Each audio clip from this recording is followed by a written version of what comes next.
Nah, peserta dengan nomor 82 berasal dari SD Sekondus 2 Jambi dengan judul cerita Legenda Cimahi Jangan Sipil. Kita sambut Maudi Putri Barat.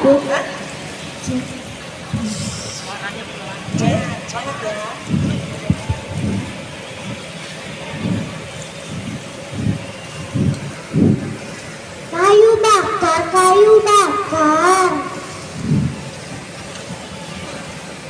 Pak, hendak beli kayu bakar sayur. Bu, hendak beli kayu bakar sayur kah? Aduh, lelah sekali hari ini. Cucuku, Bima cucuku. Nah teman-teman, ada yang tahu gak siapa nama cucu si nenek penjual kayu bakar? Siapa? Nah, iya benar, namanya si Upi.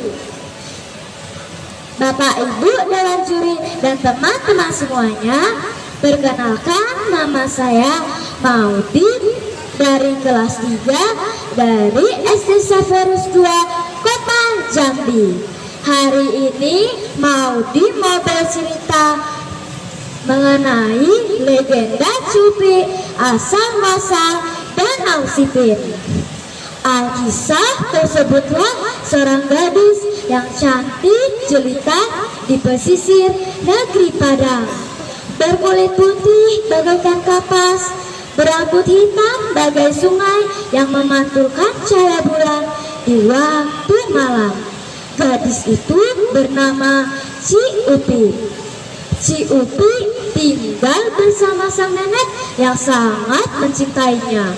Meskipun hidup dalam kemiskinan, namun Ci Upi tak pernah mengeluh dan selalu bersyukur kepada Tuhan. Ia juga suka menolong, rajin, dan baik hatinya.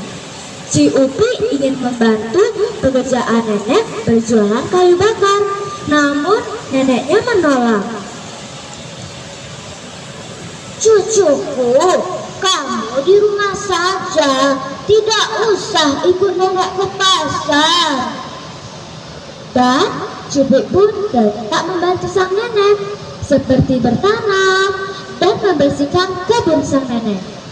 Suatu hari, Ci Upi kedatangan seorang tamu, seorang kakek yang kelihatannya sangat haus dan lelah. Jalannya terhuyung-huyung. Ci Upi rasa kasihan kepadanya. Aduh kakek, marilah masuk. Kakek haus, ingin minum kek. Sebentar ya kek, saya ambilkan air minum, tanya Ci Upi dengan khawatir.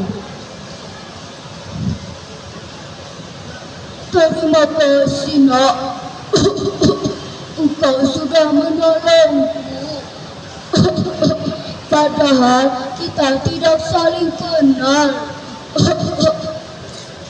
Ujar kakek itu sambil terbatuk-batuk. Tak apa kek, ada apa gerangan hingga kakek sampai sini? Tanya Ci Upi. Kakek tersesat nak. Sudah lama kakek bertapa di hutan dan sekarang tak ingat jalan pulang. Lalu hendak manakah lagi kakek pergi? Tanya Ci Upi kemudian. Kakek akan menyusuri pantai ini.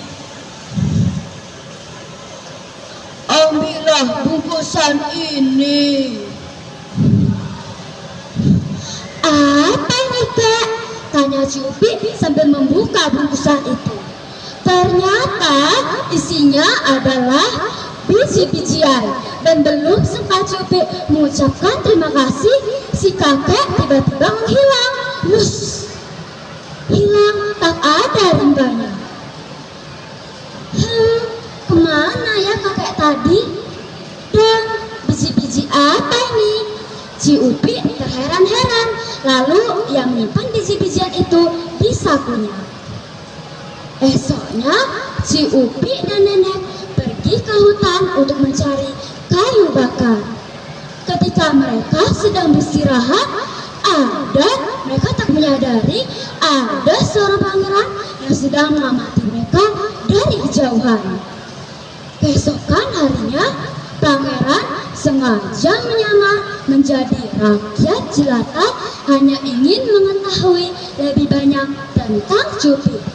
Pangeran menuju ke rumah Cupi dan bertemu dengan si nenek yang sedang menjemur kayu bakar.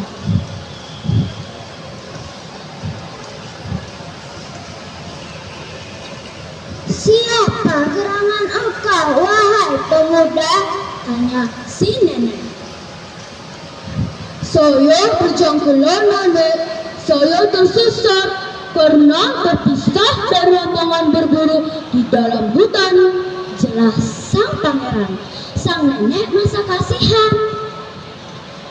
"Si Upi, tolong suguhkan makanan dan minuman untuk anak muda ini. Bujangkelana namanya." Hari demi hari, pangeran semakin mengenal Cupi dan berniat untuk menikahinya. Lalu ia meminta restu dari sang nenek dan kedua orang tuanya. Sebelum pangeran pulang untuk meminta restu, sang nenek memberikan peti kecil berisi keris kepada pangeran. "Bawalah keris ini untuk berjaga-jaga. Ini keris serigala suami nenek. Gunakanlah dalam keadaan terdesak." Hari demi hari, si Upi menunggu pangeran dengan setia. Sampai pada akhirnya, pangeran datang untuk menjemput si Upi. Akhirnya, mereka pun menikah dengan pesta yang sangat meriah. Banyak orang yang mengagumi kecantikan Cupi, tetapi ada juga raja yang iri terhadap pangeran, sehingga timbullah niat jahat dari mereka terhadap pangeran. Mereka mengajak pangeran untuk berburu di dalam hutan. Sebelum pangeran berangkat ke hutan, pangeran memberikan peti kecil yang berisi keris kepada Cupi. 3 hari berlalu, pangeran belum pulang juga dari berburu. Sampai pada suatu hari, si Upi mendengar kabar bahwa sang suaminya telah meninggal karena suatu perkelahian. Dengan rasa yang sedih, si Upi pergi meninggalkan istana. Tak lupa ia membawa keris dan biji-bijian pemberian sang kakek dulu. Si Upi juga mengoleskan tubuhnya dengan minyak yang berwarna hitam agar ia tak dikenali oleh orang. Si Upi berpetualang sendirian sambil menumpang kapal dari pelabuhan. Kapal yang tumpangi si Upi akhirnya sampai ke wilayah Jambi. Di kawasan Danau Sipit, kapal tersebut mengalami kecelakaan dan terbalik. Seluruh minyak yang melekat di tubuh Cupi menjadi luntur sehingga tampaklah kecantikannya. Badan kapal yang terbalik membelah aliran sungai Batanghari menjadi daratan yang luas. Si Upi dan orang-orang yang selamat saling menolong untuk mendirikan tempat tinggal di sana. Tak lupa si Upi menebarkan biji-bijian dan akhirnya tumbuh menjadi beragam bunga dan pohon buah. Si Upi juga membuat taman yang di tengah-tengahnya terdapat sebuah danau.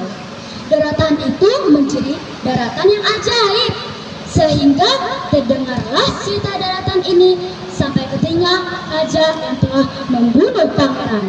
Mereka mengerahkan beberapa pasukan untuk menangkap Cupi. Namun, rencana jahat mereka telah diketahui oleh Cupi. Ia pun bertapa sehari semalam di tepi sungai Batanghari.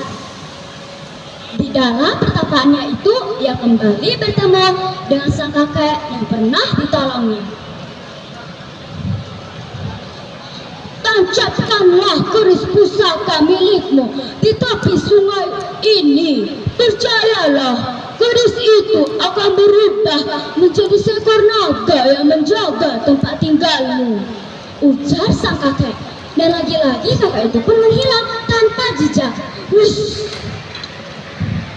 Si Upi menuruti perintah sang kakek. Jus!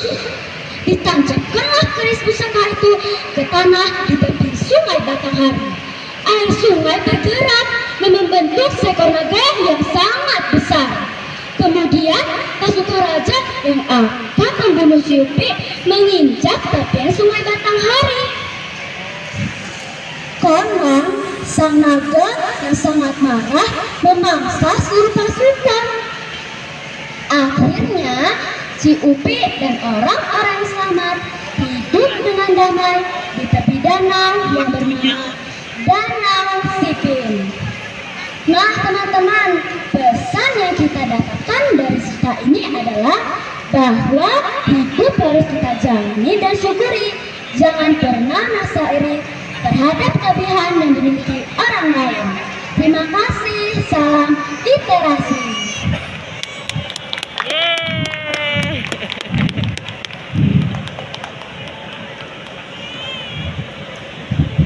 Tangan buat Kak Maudi. Terima kasih Kak Maudi atas bantuannya.